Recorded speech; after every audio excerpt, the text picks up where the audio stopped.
Nestled in the beautiful eastern Alps of Italy lies the Stava Valley, a pristine hotspot of the surrounding alpine resort.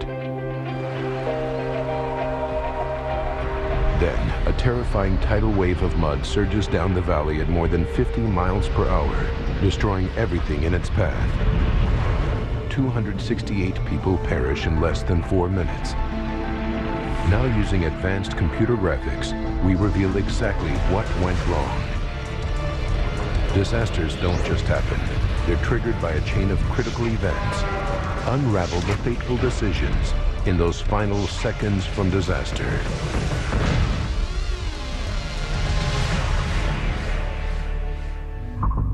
Europe, Italy, Tesoro, July 19th, 1985. The peaceful village of Tesoro lies in the Stava Valley. Its idyllic surroundings make it a popular vacation spot.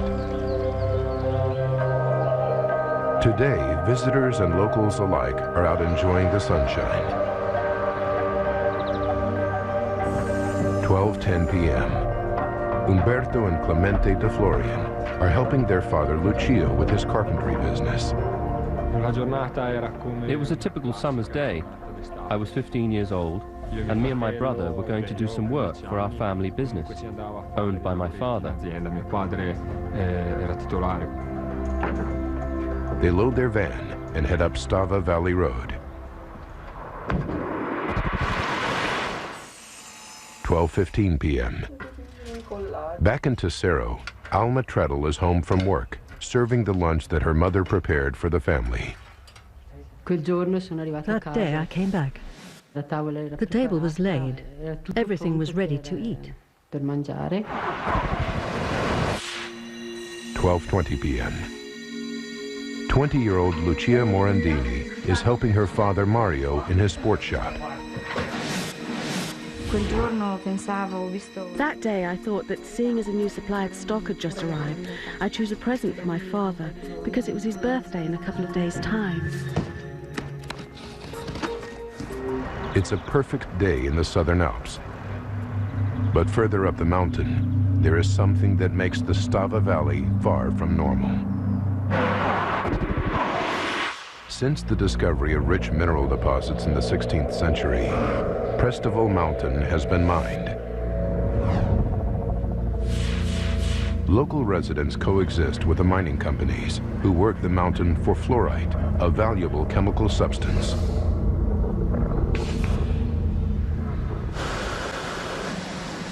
Extracting fluorite from mountain rock produces large amounts of waste material in the form of sand and water, known in mining as tailings. It's also the name given to the massive dams where the tailings are filtered off and collected.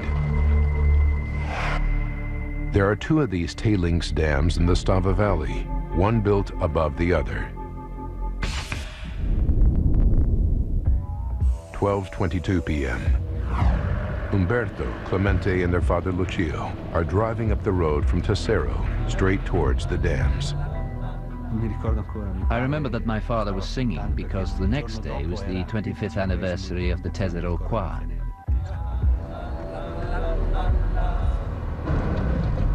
In town, Alma Treadle and her family are enjoying their lunch at the kitchen table. And in their sports shop, Lucio Morandini thinks she has found the perfect present for her father. We went to the storeroom. We opened the boxes and took out all the clothes. There was a nice tracksuit that I wanted him to try on. Over the years, the 100-foot-high tailings dams have become part of the scenery. Obscured by a dense pine forest, they are largely ignored by the locals. We all knew the dams were there, but we never imagined there would be the slightest danger. Today, all that will change.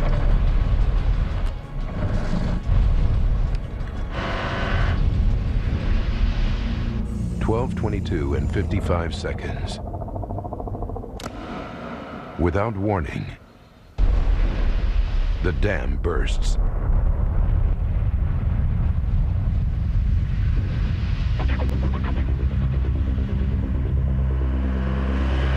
At first, no one knows what it is. I saw the smoke on the horizon and I asked, "What's that?" It really looked like a fire. At 12:23 and 25 seconds, more than 60 million gallons of mud, sand, and water from the two dams course down the valley. The town of Tesoro is less than 3 miles away and directly in its path. We heard a huge noise. We thought it was roadworks. At 12:23 and 45 seconds, the colossal mudslide hurtles into the small town of Stava, where more than 100 hotel guests are having lunch. In an instant, they are all killed. Traveling at 55 miles per hour, the mudslide now races towards Umberto, Clemente, and Lucio de Florian. My father didn't waste a second. He said, "Get out quickly and get up the slope." 12:24 and 45 seconds. The wave of mud continues on its path of destruction. Next in line, Tesoro. Stay tuned for more seconds from disaster. We now return to seconds from disaster. It's lunchtime in the Italian mountain town of Tesoro. A peaceful afternoon, but none of the 2,500 inhabitants know that a massive mudslide is surging towards them. Just north of town, it has already destroyed the van belonging to Clemente, Umberto, and Lucio de Florian. At 12:25 p.m., the mudslide engulfs Tesoro. Alma Treadle is at home having lunch with her 4-year-old son Marco, her husband Stefano, and her mother Maria when she hears a rumbling noise. I hadn't quite leaned over the balcony when I saw what was coming down the road.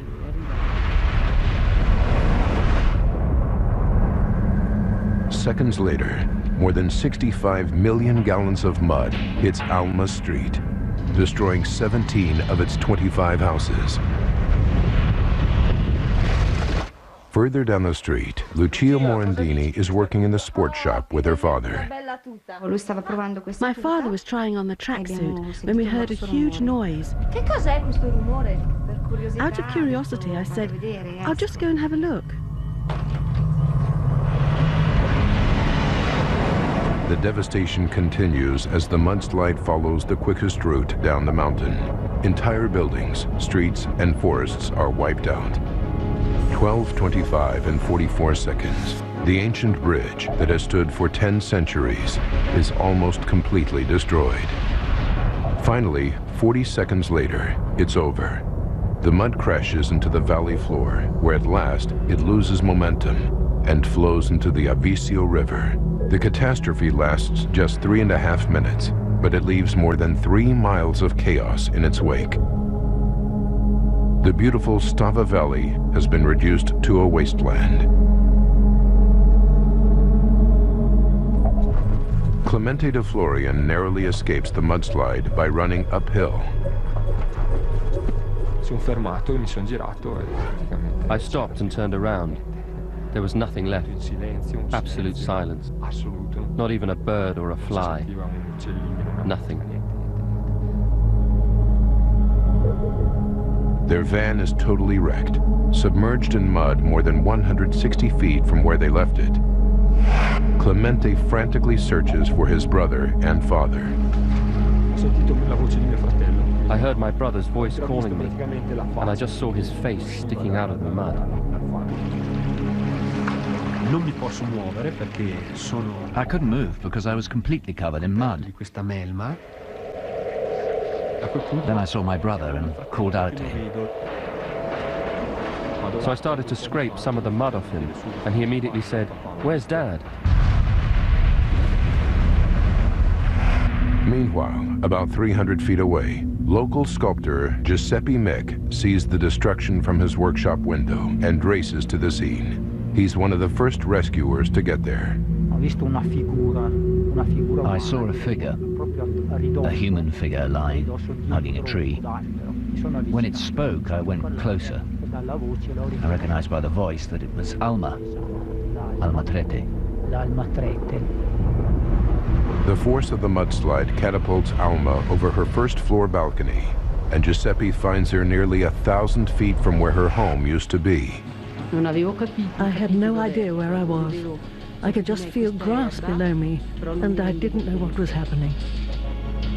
Giuseppe and his friends make a stretcher out of Alma's jacket. They carry her to safer ground and a waiting ambulance. Lucia Morandini is completely buried in the mud and wreckage of what used to be her father's sports shop.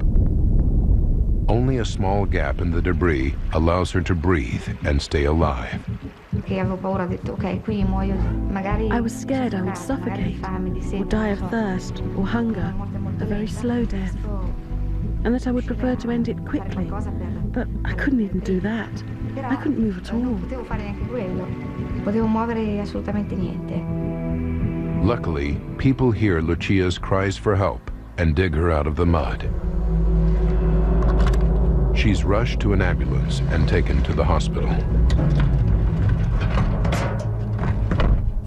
1 p.m. Just half an hour after the accident, local firefighters, Alpine Rescue, and police are on the scene. In all, 7,000 rescuers take part in the recovery operation. A fleet of 19 helicopters and 26 ambulances are on standby, ready to carry survivors to the hospital. Unfortunately, out of the 281 missing, only 13 people are pulled out alive. Umberto De Florian, Lucia Morandini, and Alma Treadle are 3 of those 13. While they're treated for trauma and broken bones, rescuers continue to search through the rubble for their families. I kept asking after my son, my mother, and my husband. But they wouldn't tell me anything. 89 men, 120 women, and 59 children perish in the mudslide. A total of 268 lives lost.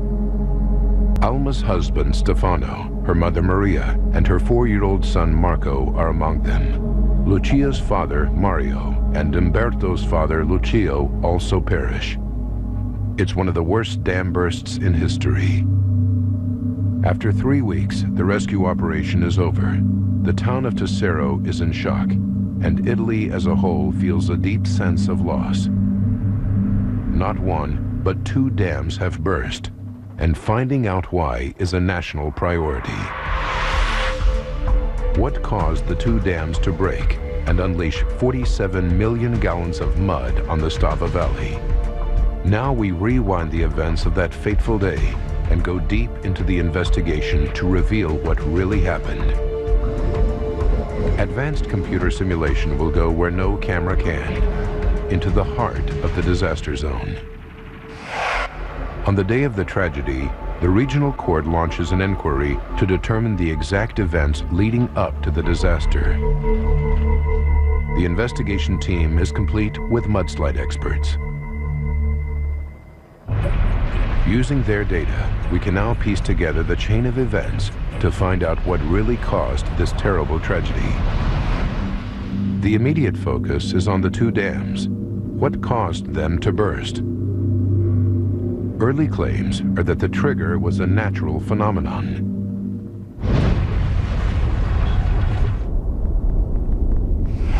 Was one of the worst dam bursts caused by an earthquake? It was a deafening noise. I got out of my car. The ground was shaking. The car was shaking. It really seemed like there was an earthquake.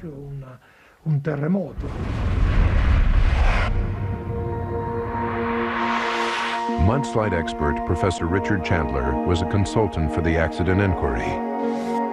The foothills of the Alps, where Stava is, are an earthquake area. One can speculate, and one can also rely on evidence from a seismometer in a valley next door to the Stava Valley, which was in place to record possible earthquakes. There's a seismometer in nearby Cavallese. and investigators study the readings for the exact time that the dam burst, 12:22 p.m.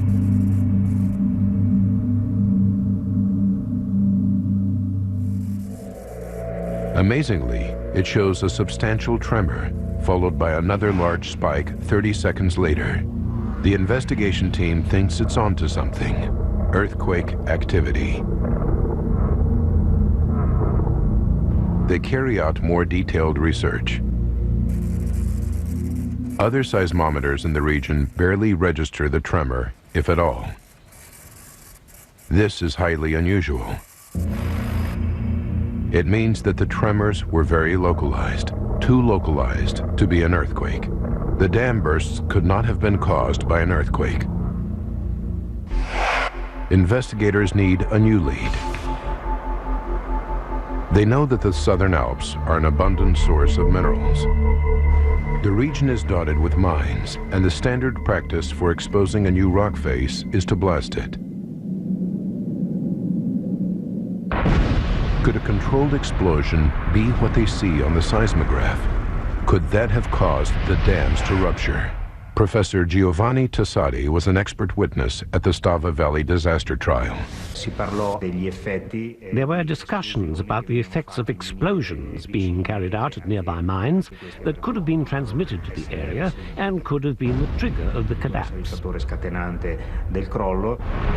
To test this theory, the investigation team tries something unique. They set up controlled explosion in 3 mines within a 3-mile radius of Stava to see if such a blast could have been the culprit. Explosive experts detonate the dynamite.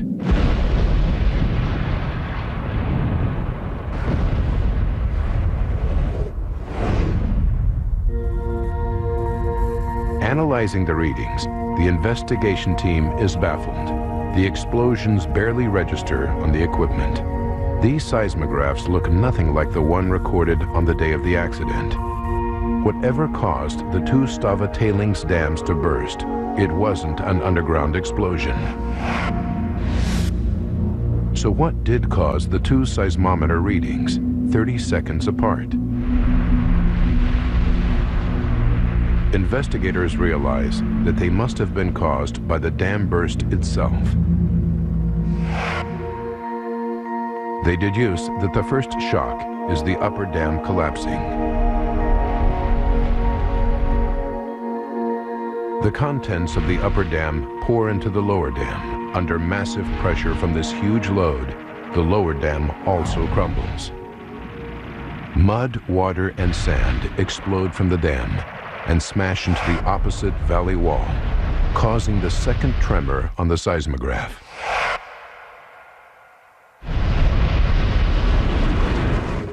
Investigators now know how the dams gave way. Their next task is to find out why. If external factors like an earthquake or an explosion were not the trigger, it must have been internal. Something inside one of the dams caused the collapse. And since the upper dam collapsed first, it becomes the new focus of the investigation. Tailings dams are widely used in the mining world. Fluorite production requires massive quantities of water. It makes up 95% of all waste products in the process. A huge machine called a hydrocyclone then separates the sand from the water. Sand builds up into the wall of the dam. The hydrocyclone pumps the water into the center of the dam, creating a reservoir. The safety of the structure relies on the outer wall of the dam, which remains dry and solid, as the liquid in the middle slowly drains out through massive pipes. Tailings dams are effectively self-building. The more waste, the bigger the wall of the dam.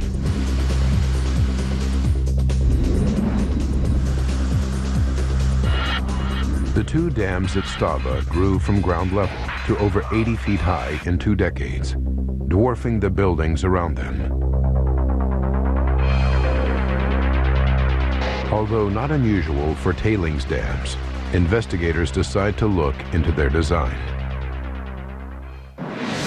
The investigation finds that the mining company has kept detailed records of their upkeep of the 2 dams. They examine them and make a breakthrough.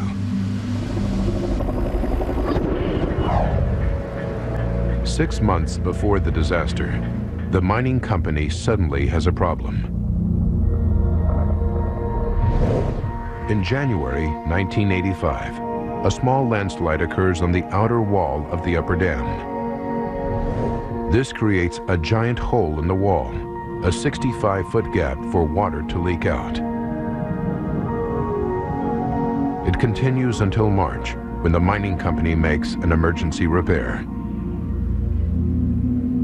In May, they make more repairs and have to drain both the upper and lower dams.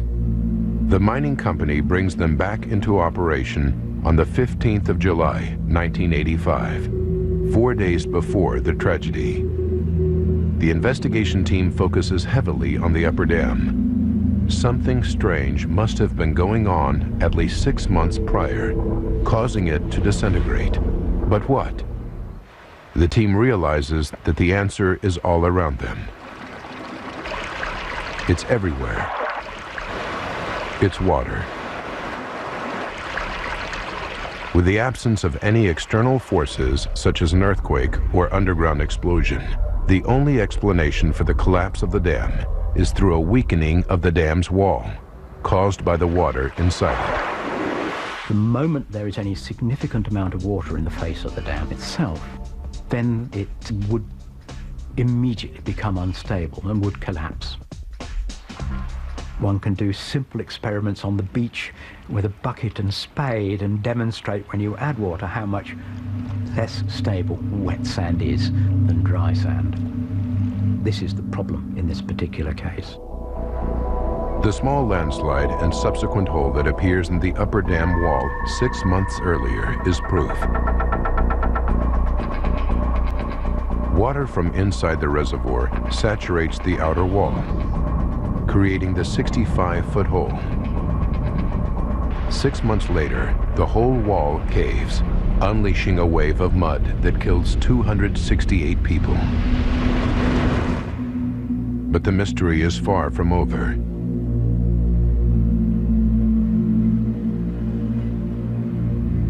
Investigators now know that water caused the dam burst. But how did it penetrate the outer wall? What was the final trigger? Seconds from Disaster will continue in a moment. And now back to Seconds from Disaster. A dam burst in Italy unleashes more than 66 million gallons of water and mud, which tear through the valley below. 268 people perish. Now, using advanced computer graphics based on accident reports, we go deep into the investigation to unravel the tragic chain of events. The dam burst triggers when 2 tailings dams, huge reservoirs containing wastewater from a mining process, collapse.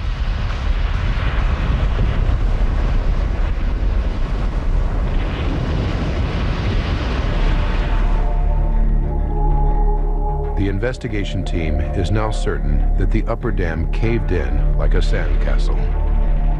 But it's not supposed to work this way. A pipe should drain excess wastewater before it reaches critical volume. Too much water pressure, and the water is forced into the wall, causing it to crumble. Investigators are sure this happened, but how? They start to examine why. They study the meteorological records for the 66 years before the accident and make a fascinating discovery. Maximum rainfall in the Stava Valley occurs between May and August, and 1985 was one of the wettest years on record. almost 22% more rain fell than normal.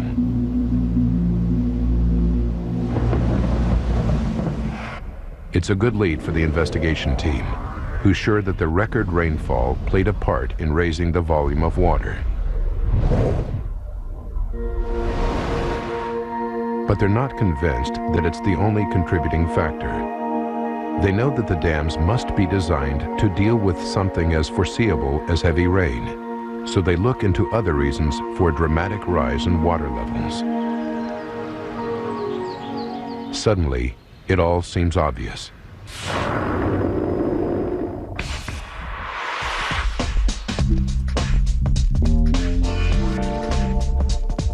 Every year, the neighboring ski resort of Latimar attracts thousands of skiers and snowboarders to its snow-capped mountains.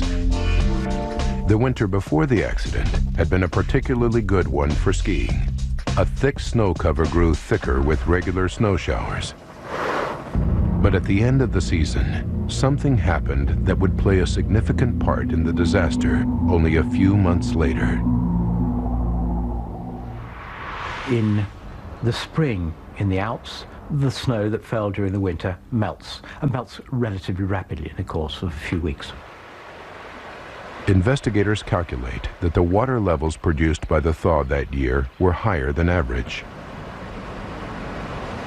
Some of this meltwater would flow down the valley, through rivers, streams, and underground springs, into the tailings dams, raising the water level inside. This solves the pressure question. But investigators can't believe that increased rainfall and melting snow alone are responsible for such a catastrophic failure. The first time the upper dam sprung a leak was in January, before the rain and snow could have played a part. Investigators desperately need a new lead. They now concentrate on the heart of the accident, the wrecked dams themselves. The breach in the upper dam wall is clearly visible, but the lower dam and reservoir are totally destroyed. The investigation team calls in heavy machinery to clear the site, and they begin the arduous task of sifting through the ruins of the dams in search of a clue. After searching through 360,000 tons of mud, silt, and rubble in the remains of the upper dam, they find one. It's the drainage pipe, and it's broken. Now they're onto something. They take a closer look at the pipe. Crucially, it shows signs of an earlier repair. A length of the pipe was replaced. But over the years since the repair, the weight of mining waste or tailings placed on top of it has caused it to sag. Then, with the passage of the years, the tailings built up above this pipe, and the pipe could have pulled out of its end joint, allowing water, which was draining the upper dam, to be discharged into the tailings at a location quite close to the outer face of the dam. Eventually, it would have pulled free from its anchor points, leaving gaps and rendering the pipe useless. Now, instead of draining water away, it's actually leaking water back into the reservoir, raising the pressure inside and forcing more water to seep through the dam wall, weakening it more and more. But when did the leak from this pipe reach critical levels? Investigators realized that the emergency repairs done just 2 months before the accident are to blame. To carry out the repairs, the mining company had to empty each reservoir. As the water was drained out, the pipe could have bent further out of shape, causing bigger gaps to appear. Then, 3 weeks before the dam bursts, the reservoirs were refilled. 4 days before, mining begins again. Waste tailings are pumped into the dam, but the broken pipe can't drain away excess water. And now rainfall and meltwater are at peak levels. The pressure against the walls from these combined sources of water is too much for the dam to contain, and the water inside the reservoir forces its way out. It takes the path of least resistance, through the outer wall of the dam. Stable only when dry, this wall becomes saturated by the fluid seeping into it. The stability of the dams at Stava required that the water was kept away from the outer slope of the dam. If any water got anywhere near the outer slope of the dam, it was inherently going to collapse. Finally, something has to give. The wall of the upper dam collapses, releasing 360,000 tons of sand and water, which surge down the valley, destroying everything.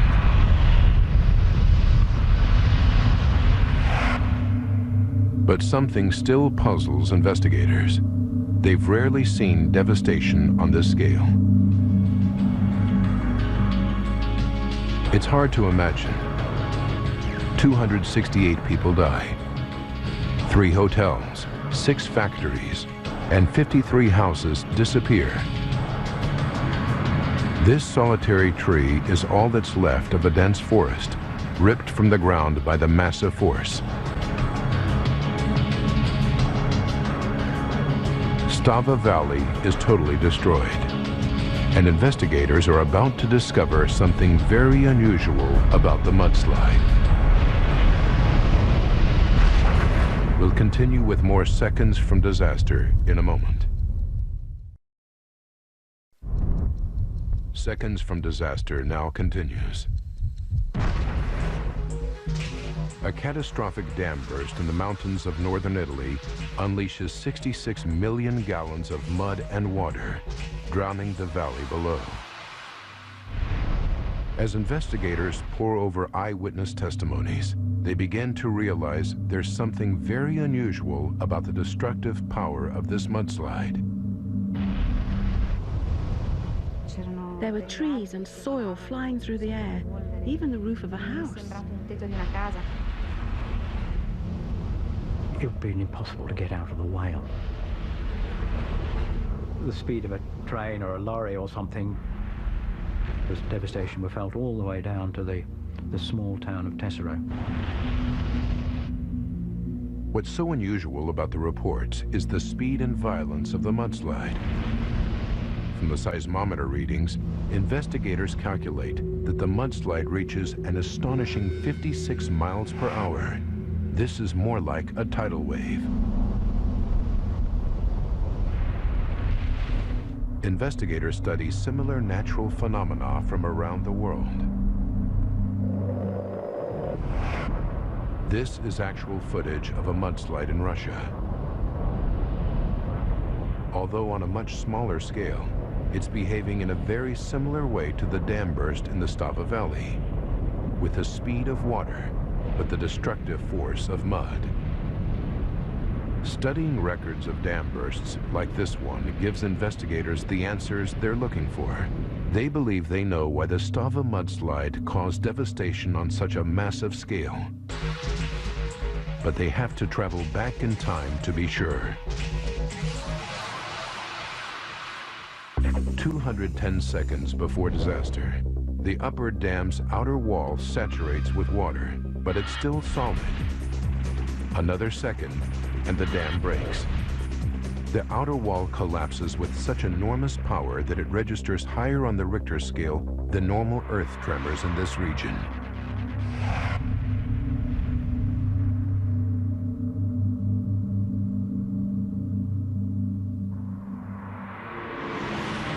This 1950s footage of a real earthquake in Japan shows what happens to the ground when a shock wave is so powerful that the solid earth acts just like a liquid. It's called liquefaction. Liquefaction occurs when water under high pressure enters a solid structure made up of grains, like sand, forcing them apart. They become suspended in the water, making a very dense liquid, almost twice the density of water, but with all its fluid properties. It is exactly what happens when the upper dam collapses in Stava. As the outer shell disappeared down the slope, the tailings behind no longer had any support, and they become suspended in the water that surrounds them. You finish up with a high concentration of quite heavy particles suspended in the water. So it's like a double density material. And this liquefies, turns into a fluid, and flows down the slope.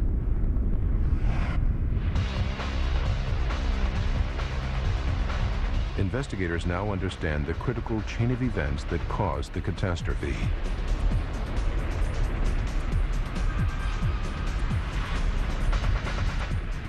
"209 seconds. The upper dam is turning to quicksand. The grains have lost their ability to stick together as a solid structure. 198 seconds. This dense liquid is now pouring out of the upper dam and into the lower dam, which is critically overloaded. For 19 seconds, the liquefied mud from both dams collects and grows.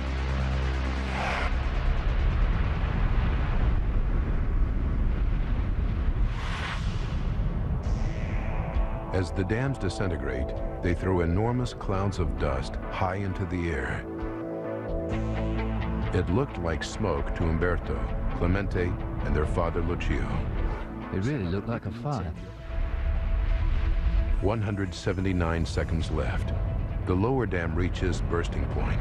It collapses, unleashing the liquefied tailings. 159 seconds. The mud flow strikes the village of Stava, half a mile away, destroying 24 houses and 3 hotels, where 100 tourists are having lunch. They all perish. 99 seconds remain. The mud wave hits the northern reaches of the town of Tesoro. Umberto and Clemente are in their father's van driving up the valley road. My father didn't waste a second. He said, "Get out quickly and get up the slope." Umberto and Clemente escape, but the vicious wave kills their father, Lucio. 79 seconds. The flow reaches the street where Alma Treadle lives and wipes out 17 homes. She hears the roar and goes to the balcony, where she sees the mudslide hurtling down the street. I didn't have time to say a word before the whole house fell away from under my feet. As the house collapses, Alma is hurled from the balcony and ends up almost 1,000 feet away. 51 seconds. Lucia Morandini is in the storeroom of her father Mario's sports shop. She hears the rumble of the mudslide and opens the door. It seemed like a hurricane. There were trees and soil flying through the air. I was hurled back into the storeroom. I had no time to think. What feels like a hurricane to Lucia is the blast wave that precedes the mudslide all the way down the valley. Powerful enough to destroy buildings and uproot trees, it looks like a whitish cloud made up of fine sand from the tailings dams. An eyewitness in Tesoro took this photo. 40 seconds left. The mudslide slams into the ancient bridge of Tesoro. The wave of mud is so deep that some of it crashes over the 100-foot-high bridge.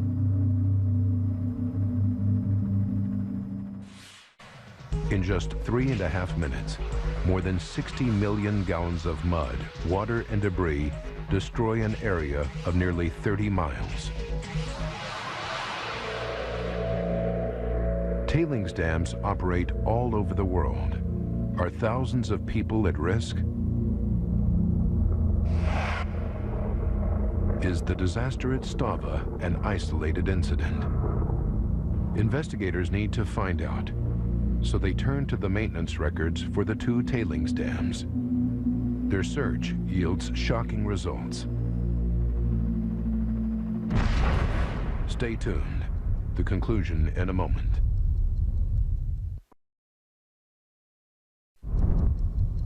You're watching Seconds from Disaster.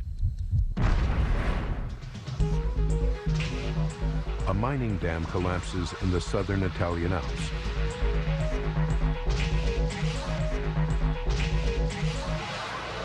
Now investigators are scouring through maintenance records to find out if the company in charge regularly monitors its stability.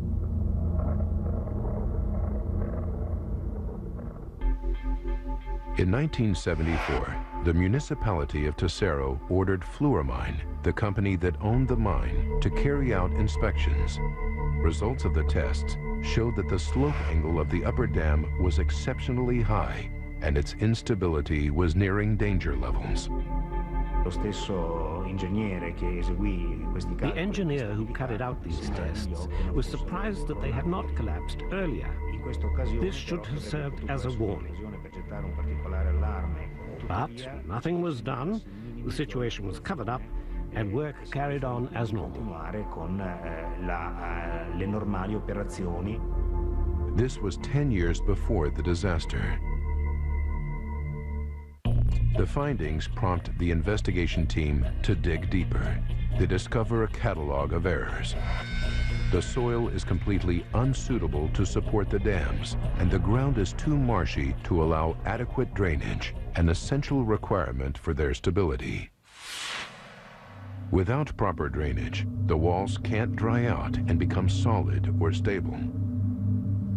Also, the foundations for the upper dam have been partially laid on the lower dam, which means that the upper dam has been partly built on the wet mud of the lower dam, rather than on solid ground. But most amazing of all is the inadequate repair of the broken pipe in the upper dam.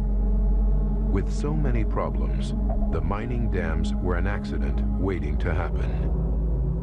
The investigation team's findings were compelling enough to seek a prosecution, and in 1988, they went to trial. The Stava Valley disaster inquiry took 7 years to complete.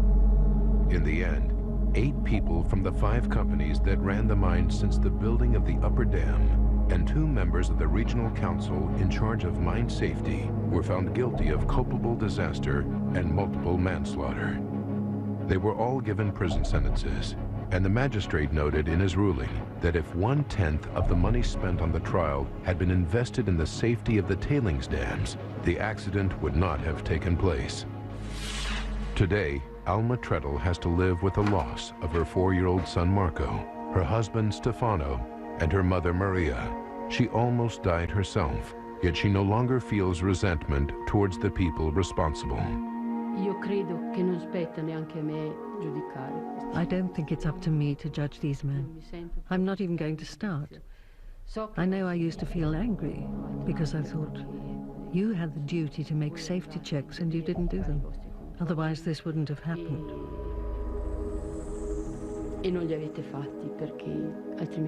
But, you know, feeling resentment for the rest of your life towards these people, you just end up feeling bad yourself. So I said to God, I leave them to you. I leave them in your hands.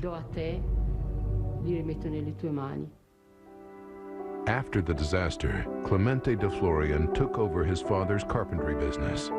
His brother Umberto, transformed by the events of the trial surrounding the disaster, became a lawyer. After recovering in the hospital, Lucia Morandini eventually took over her father's sports shop and has since expanded the business, opening 5 new shops in neighboring towns. She now has a 9-year-old son, Igor. 17 years after the tragedy, Graziano Lucchi, who lost his parents, co-founded the Stava Foundation as a reminder of what happened on July 19, 1985. It's important for people to know what happened. We especially want people to know the causes, who is responsible for this tragedy, because only this knowledge will allow us to try to avoid other similar tragedies from happening elsewhere.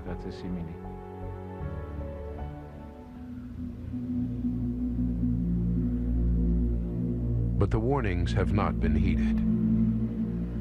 Although the safety laws surrounding tailings dams were improved in Italy, lessons are still to be learned elsewhere in the aftermath of the Stava trial.